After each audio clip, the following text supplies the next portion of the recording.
जिस काम में काम करने की हद पार ना हो वो काम ही किस काम का। देखिए जो भी काम आप करते हैं उसमें बिल्कुल हद पार कर दीजिए। कहने का मतलब यह है कि अगर आप पढ़ाई कर रहे हैं तो पढ़ाई में इतना मन लगा लीजिए कि सारी चीज़ें छोड़ दीजिए। क्योंकि देखिए किसी भी चीज़ में अगर 100% आप जो है समय देंगे तभी आपको सफलता मिल पाएगी। तो जो भी कीजिए मन लगा के कीजिए। नमस्कार दोस्तों, आज के वीडियो में करेंगे हम 4 जनवरी के सभी महत्वपूर्ण करंट अफेयर पे। देखिए आज की वीडियो में जितने भी प्रश्न हैं ये बहुत ही सिलेक्टिव हैं और मोस्ट इंपॉर्टेंट है आपकी सभी आगामी परीक्षाओं के लिए। तो शुरू से लास्ट तक वीडियो बने रहिए और इस वीडियो को पूरा देखने के बाद आप इसकी पीडीएफ फाइल भी डाउनलोड कर सकते हैं। कहाँ कहाँ से? डिस्क्रिप्शन बॉक्स में और हमारे टेलीग्राम चैनल से। देखिए टेलीग्राम चैनल को जो है अभी मैंने नया रीक्रिएट किया है और इसमें आपको सारे पीडीएफ सारे वीडियोस की लिंक मिलती रहती है। तो इसको जरूर ज्वाइन कर लीजिएगा, डिस्क्रिप्शन बॉक्स में इसकी लिंक दी गई है। और देखिए जो लोग नए हैं वो चैनल को सब्सक्राइब जरूर कर लेंगे, साथ में बेल आइकन प्रेस कर देंगे ताकि आने वाले सभी वीडियोस का नोटिफिकेशन आपको ऑटोमेटिक मिलता रहे। बाकी वीडियो को लाइक वाइक करना आप मत भूलिएगा, ठीक है। तो चलिए शुरू करते हैं आज के करेंट अफेयर्स को। देखिए आज का पहला प्रश्न है कि हाल ही में राजनीतिक गतिरोध के चलते किस देश के प्रधानमंत्री, जिनका नाम अब्दुल्ला हमदोक है, इन्होंने अपने पद से इस्तीफा दे दिया। तो देखिए अब्दुल्ला हमदोक जो थे ये सूडान के प्रधानमंत्री थे और इन्होंने अभी हाल ही में अपने पद से इस्तीफा दे दिया है राजनीतिक गतिरोध के चलते।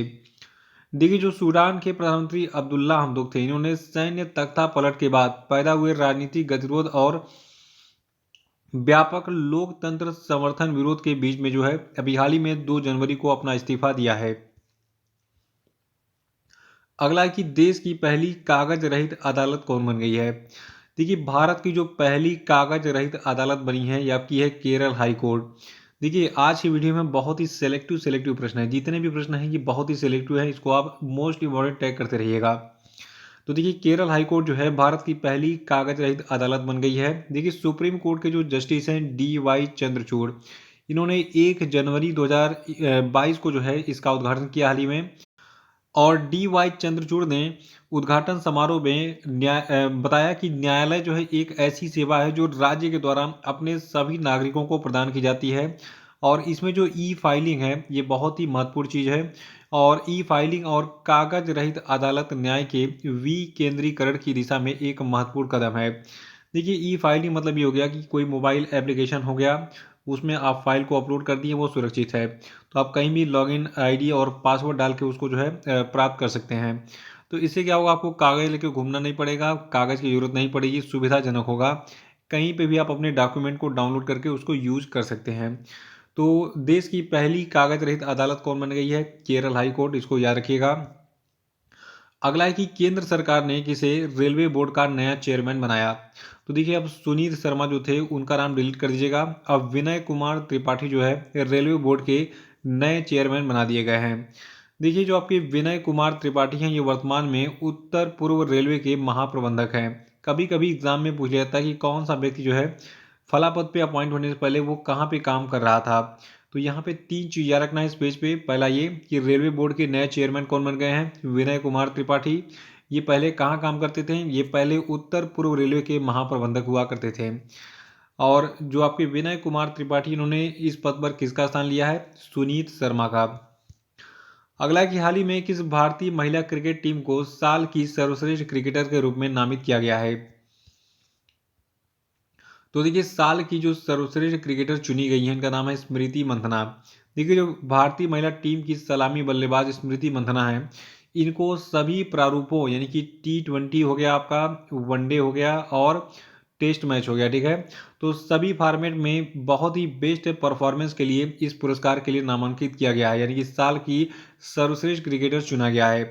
देखिए जो आपकी स्मृति मंथना ये बाएं हाथ की बल्लेबाज हैं और इन्होंने साल 2021 के दौरान 22 इंटरनेशनल मैचों में कुल 38.86 की औसत से 855 रन बनाए थे, जिनमें एक शतक और 5 अर्धशतक शामिल था।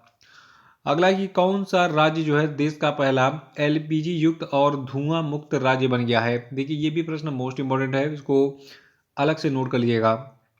देखिए हिमाचल प्रदेश जो है भारत का पहला LPG युक्त और धुआं मुक्त राज्य बन गया है। LPG युक्त और धुआं मुक्त से अर्थ तात्पर्य क्या है कि मतलब हर घर में LPG गैस सिलेंडर पहुंच चुका है, चूल्हा कहीं पे नहीं जलता है, इसलिए धुआं निकलता नहीं है। तो धुआं मुक्त राज्य कौन सा बन गया है? हिमाचल प्रदेश।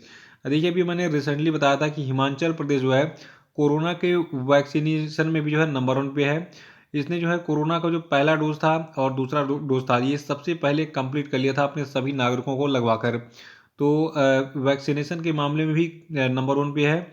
अब जो है हिमाचल प्रदेश एलपीजी युक्त और धुआं मुक्त पहला राज्य भी बन गया है भारत का। देखिए, केंद्र सरकार की जो उज्ज्वला और प्रदेश सरकार की जो गृहिणी सुविधा योजना है, इसकी बदौलत हिमाचल प्रदेश देश का पहला एलपीजी युक्त और धुआं मुक्त राज्य बना है। यानी कि केंद्र सरकार की जो आपकी उज्ज्वला योजना है ये तो चली रही है, इसके तहत गैस सिलेंडर तो दिया ही जा रहा है, लेकिन हिमाचल प्रदेश की सरकार ने गृहिणी सुविधा योजना भी चलाई, जिसके तहत जो है एलपीजी कनेक्शन दिया गया हर घर में। और अगला है कि हाल ही में केंद्र सरकार ने आर्थिक रूप से कमजोर जो आपके लोग हैं ठीक है, उनके लिए मौजूदा सालाना पारिवारिक आय सीमा को कितने लाख रुपए की सिफारिश को मान लिया है। तो देखिए, अभी हाल ही में केंद्र सरकार ने 8 लाख रुपए या फिर इससे कम, यानी कि किसी भी परिवार की आय अगर 8 लाख रुपए वार्षिक है या फिर इससे कम है, इससे कम का मतलब कितना भी हो सकता है, 1 लाख, 2 लाख, 3 लाख, 4 लाख, 5 लाख, 6 लाख, 7 लाख, ठीक है। तो 8 लाख या फिर इससे कम होना चाहिए, तो उसको ईडब्ल्यूएस कैटेगरी में रखा जाएगा। ईडब्ल्यूएस का मतलब हो गया इकोनॉमिकली वीकर सेक्शंस, यानी कि आर्थिक रूप से कमजोर। देखिए, केंद्र सरकार ने सुप्रीम कोर्ट से कहा कि उसने ईडब्ल्यूएस यानी कि आर्थिक रूप से कमजोर यानी कि इकोनॉमिकली वीकर सेक्शंस के लिए मौजूदा सकल वार्षिक पारिवारिक आय सीमा को 8 लाख रुपए या फिर उससे कम बनाए रखने के 3 सदस्यीय पैनल की जो सिफारिश थी उसको स्वीकार करने का फैसला किया है। और अगला प्रश्न हमारा है कि प्रधानमंत्री नरेंद्र मोदी ने हिमाचल प्रदेश में 11,000 करोड़ रुपए की किस जल विद्युत परियोजना को लॉन्च किया है। तो देखिए, इस परियोजना का नाम है सावरा कुड्डू जल विद्युत परियोजना। याद रखिएगा, प्रधानमंत्री मोदी ने हिमाचल प्रदेश में 11,000 करोड़ रुपए की जो है एक जल विद्युत परियोजना है, इसका नाम है सावरा कुड्डू जल विद्युत परियोजना, तो इसको लॉन्च किया है हाल ही में। देखिए, जो सावरा कुड्डू जल विद्युत परियोजना है यानी कि सावरा कुड्डू हाइड्रो पावर प्रोजेक्ट जो आपका है, ये 111 मेगावाट की परियोजना है और इसको 2080 करोड़ रुपए की लागत से हिमाचल प्रदेश में बनाया जा रहा है, इसको याद रखिएगा। देखिए, इसके साथ में पीएम मोदी ने जो है लगभग 3 दशकों यानी कि 30 साल से लंबित रेणुका जी बांध परियोजना की आधारशिला भी रखी हाल ही में, कहाँ पर, हिमाचल प्रदेश में। और आपको बता दूं 40 मेगावाट की जो आपकी रेणुका बांध परियोजना है, तो इस परियोजना के निर्माण जो है लगभग 7,000 करोड़ रुपए की लागत से किया जाएगा। अगला प्रश्न है कि हाल ही में किस देश के क्रिकेट टीम के दिग्गज ऑलराउंडर मोहम्मद हाफिज ने इंटरनेशनल क्रिकेट से संन्यास ले लिया। तो देखिए, पाकिस्तान के ऑलराउंडर क्रिकेटर मोहम्मद हाफिज ने जो है क्रिकेट से संन्यास ले लिया है। हाफिज जो है पाकिस्तान के लिए अपना आखिरी T20 मैच जो है T20 विश्व कप मैच जो है 2021 में खेला था और इन्होंने अंतर्राष्ट्रीय क्रिकेट में पाकिस्तान के लिए 12,780 रन बनाए हैं। अगला कि हाल ही में किसे जम्मू कश्मीर बैंक का एमडी और सीईओ बनाया गया। देखिए, ये प्रश्न भी इंपॉर्टेंट है। देखिए, जम्मू कश्मीर बैंक जो था इसके बलदेव प्रकाश जो है एमडी और सीईओ बना दिए गए हैं, यानी कि बलदेव प्रकाश जो है अब जम्मू कश्मीर बैंक के नए मैनेजिंग डायरेक्टर और चीफ एग्जीक्यूटिव ऑफिसर होंगे। और इनकी जो नियुक्ति का कार्यभार है ये कभी भी जब पदभार ग्रहण कर लेंगे तब से या फिर 10 अप्रैल 2022 से जो भी पहले हो से प्रभावी होगा। देखिए, जो आपका जम्मू और कश्मीर बैंक है इसका मुख्यालय श्रीनगर में है। स्थापना इसकी 1 अक्टूबर 1938 को की गई थी। अगला प्रश्न है कि हाल ही में किसे मरणोपरांत मुंबई प्रेस क्लब का रेड इंक अवार्ड 2020 दिया गया। तो देखिए, जो आपका रेड इंक अवार्ड 2020 है ये दानिश सिद्दीकी को मरणोपरांत दिया गया है। और आपको बता दूं जो आपके दानिश सिद्दीकी हैं ये फोटो जर्नलिस्ट थे और इनकी जो है अफगानिस्तान में एक असाइनमेंट के दौरान मृत्यु हो गई हाल ही में। और इनको जो है खोजी और प्रभावशाली समाचार फोटोग्राफी के लिए अपने स्पेक्ट्रम के लिए जो है इनको ये प्रतिष्ठित पुरस्कार यानी कि मुंबई प्रेस क्लब का रेड इंक अवार्ड 2020 दिया गया है। देखिए, जो आपके दानिश सिद्दीकी हैं इनकी जो पत्नी है इनका नाम है फ्रेडरिक सिद्दीकी, तो इन्होंने जो है इस पुरस्कार को प्राप्त किया अपने पति की जगह पर।